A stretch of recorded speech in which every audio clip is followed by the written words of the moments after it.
Hello everybody, this is Threezero DLX and welcome to another edition of What's Happening Wednesday. This is a weekly roundup show that I like to do on this channel, which again gives me the perfect opportunity to do exactly that.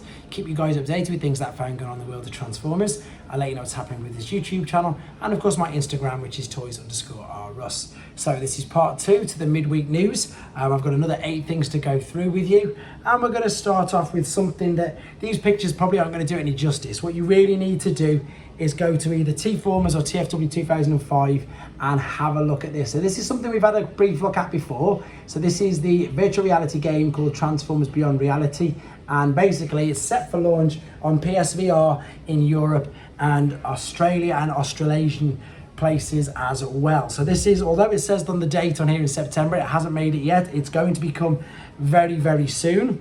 And if we have a quick look, as I say, there's some of the characters you can see there, which again, these pictures don't do it much justice. If you watch the very quick video, you can see, and I suppose just imagine how immersive it's going to be. In a second, you'll see a picture of, as I say, a young person there with a headset on. And again, it just looks so good. It really does look exactly what they're advertising, really immersive. It looks like it's a great game. It's a bit of a shoot 'em up as well, which you can see there. It's got loads of the main characters in. Yeah, and as I say, it's called Beyond Reality, and exactly that, it looks great. Obviously, it's after September the 1st. I think that's when it first came out, but obviously, as I say, now it's expanding around Europe and Australasia as well. So that's something to look out for. Indeed, if you've got a PlayStation, you can play it. Moving on to something, again, I always feature this on this channel. I think it's fantastic. In Japan, they still have magazines which basically feature Transformers in, or I suppose like they're like the old flyers that you used to get with the toys. So these are pages from Figure King. And again, they're all figures that we've seen before, but it's interesting to see how everything's released at a different rate in Japan. So they're already having a look at, I think this is, yes it is, Masterpiece Trainbot number 4, which it is. And then of course they've got Menasor, because Breakdown has just obviously been released. And of course there's some of Legacy Evolution, with of course Dragon Meg still from the last wave. And indeed we've got there the newer ones again. We've got Studio Series Wheelie and Ratchet, and of course Tarn at the top with a Studio Series Fallen as well. It's always great to sort of see these figures exactly like that in magazines and in something that you can physically hold and actually have a look at, because obviously everything now is online. So it's nice to have something physical that you can see. Right. Also now we've got some in-hand images, not mine. I haven't got one of these and I'm on the fence whether to get it. If anybody's got one already, let me know in the comments if you think it's worth picking up. So this is the G.I. Joe crossover, and it's not the Hiss tank, it's the Bumblebee AWE Striker set. And I said when I first saw this, to be honest, I think it looks great. I think it looks really, really good. There it is inside the box. I think the reason why I think it does look so good, there he is next to Megatron Hiss, is because in the alternate mode, it just looks like a Jeep. Look, there's hardly any lines where you can tell it's going to be a Transformer. I think the alternate mode on it looks fantastic. We've got the Autobot logo there. Of course, we've got, I suppose, a few action poses here.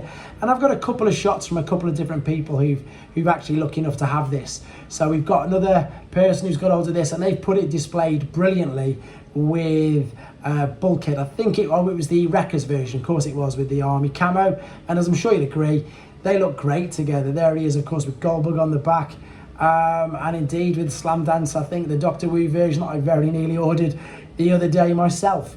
Right, there he is again, last image of him. Let me know, I'm super tempted by this guy. The Megatron Hiss tank, not so much. That guy I think looks really good. So New Zealand Mint again. Last time they did, or last time I talked about the New Zealand Mint, they did an Optimus Prime coin. Now they've got a Bumblebee one. This is going to be limited to 3,000 units. It's going to be $99. And there's loads of information on this in TFW 2005. And there is the actual coin. It's got to be one of the last, I suppose, pieces of collectible memorabilia with Queen Elizabeth on the back. And again, it looks really good. But it depends how many they're going to do, because I think that it was novel that we got Optimus Prime. We've now got Bumblebee. I wouldn't be surprised if we get to see a Megatron. And I suppose it just depends how many more they can squeeze out. But at $99 each, I absolutely love that. There's the original artwork from the original Generation 1 toy. So a little niche thing could get into, I suppose, rather than an expensive thing if they keep releasing different coins. Right, Things that are completely still surprising me that they're actually making is Botbots. And they're on to, I think it's season 6 or whatever it is now. They've got a new theme coming out. It's called Ruckus Rally. And this looks pretty good, actually. You've got a pizza slice, you've got a gamepad, and then you've got a whole new set, loads of new sets of new Botbots.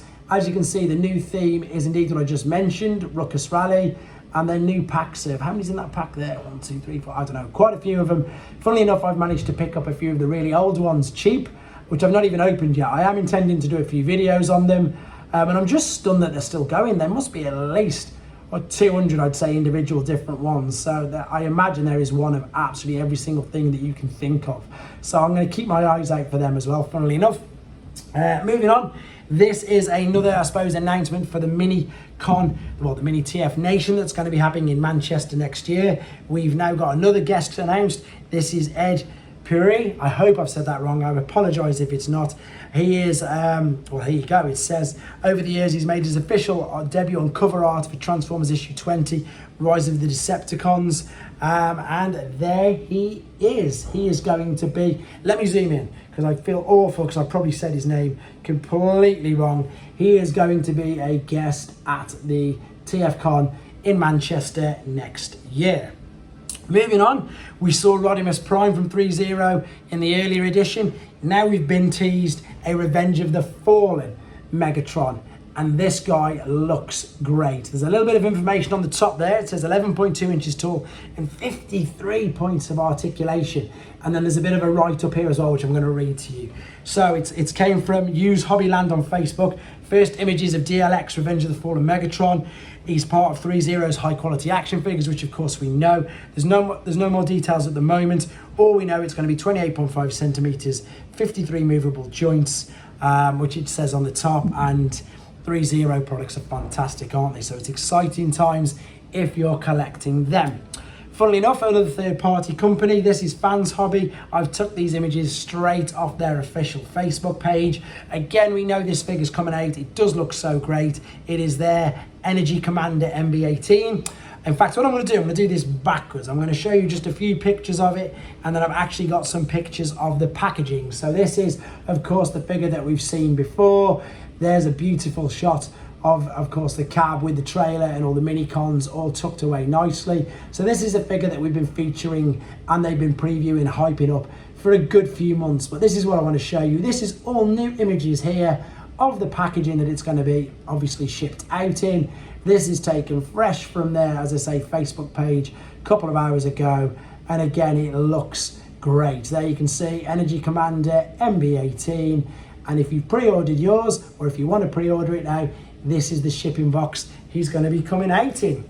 So, as that is, well, that's all I've got for now. Again, as always, if anything else breaks that I deem important enough to do in the video, of course I will do that. I like to keep you guys updated as best I can. Again, I apologise for my very primitive modes of doing this. It's just the quickest and easiest way to get it out. I know a lot of people actually say it's quite fun and a bit well, whatever, people like it. I know some people aren't going to like it, and I apologise for that in advance. With regards to reviews, I've got so much going on, it's great. I'm going to be doing some special Japanese figures. I've been asked again. I suppose obviously there's a lot of talk now about Deathsaurus, Victory figures, so I'm going to do as best I can to do some more information on probably Deathsaurus, to be honest. I'll do an original video on him. And again, I've just got a load more on the list. I've got a few new figures to come in. I know that I've got something that I've been donated very well. I've been generously sent something in the post. I'll do a special unboxing on that because it's just a really nice gesture from a subscriber. Super nice of them. And talking of that, again, huge thank you to everybody who's watching this, all the subs. Fingers crossed we'll hit about 6K maybe next week. If we do that, I'm going to be doing a live feed anyway on the weekend, but it'd be super nice if I could tie in, obviously, the fact that I've hit 6,000 subscribers as well. So any help in sharing, promoting this channel, which you all do anyway. I know that I've got a lot of help from you guys and I really do appreciate it. So thank you very much for the support. Take care and I'll catch up with you soon.